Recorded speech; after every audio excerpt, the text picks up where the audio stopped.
hi, something else came up. So what I want to continue is that చెప్పాలని statement అంటే నేను ఇచ్చిన స్టేట్మెంట్ని వాళ్ళకి నచ్చిన యాజ్ యూజువల్ గత 15 ఏళ్ల నుంచి చూస్తున్నాను నేను social media almost 15 odd years. చెప్పింది ఒకటైతే వాళ్ళకి నచ్చింది ఎడిట్ చేసి వాళ్ళకి ఏది ఎంటర్టైనింగ్ ఉంటుందో వాళ్ళకి ఎలాంటి వ్యూవర్షిప్ వ్యూస్ లైక్స్ ఎట్లా వస్తాయో దాన్ని కట్ చేసుకుంటారు. సో నా పొద్దున లేచిన అసలు నేను మీకు ప్రూవ్ చేయనక్కర్లేదు, బట్ నన్ను ఇష్టపడి నా పనితీరుని నా పర్సనాలిటీని నేను యాజ్ అ మనిషిని నన్ను ఇష్టపడిన వాళ్ళు కూడా డౌట్ పడేలాగా ట్విస్ట్ చేసినందుకు వాళ్ళకి నేను జవాబిస్తున్నా.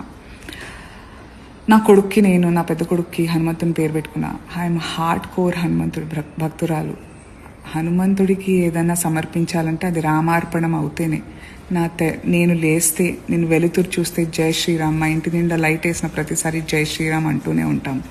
Next story. సో నేను ఏమన్నానంటే చాలామంది ఇట్లా ఇప్పుడు షేర్ చేద్దాం అనుకున్నా నాకు కావాల్సిన వాళ్ళు చాలామంది అనవసరంగా వాళ్ళకి హైప్ వస్తుంది, వాళ్ళు పర్సనల్గా ఫీల్ అయిపోతున్నారు, మనకి విజిబిలిటీ వస్తుందని అని అంటున్నారు. That's a debatable story. I want to expose them also. So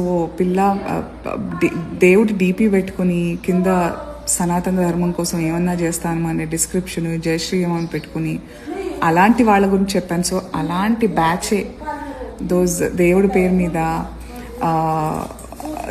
సనాతన ధర్మం ముసుగులో అందరూ అనండి జై శ్రీరామ్ అనే వాళ్ళందరూ అంటే నేను ఫస్ట్ లైన్లో ఉంటా.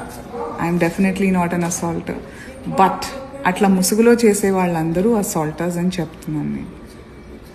అది అలాంటి వాళ్ళందరూ బయటపడుతున్నారు. చూడండి మీరే, మీకు తెలుస్తూనే ఉంటుంది కదా. Anyway, good day.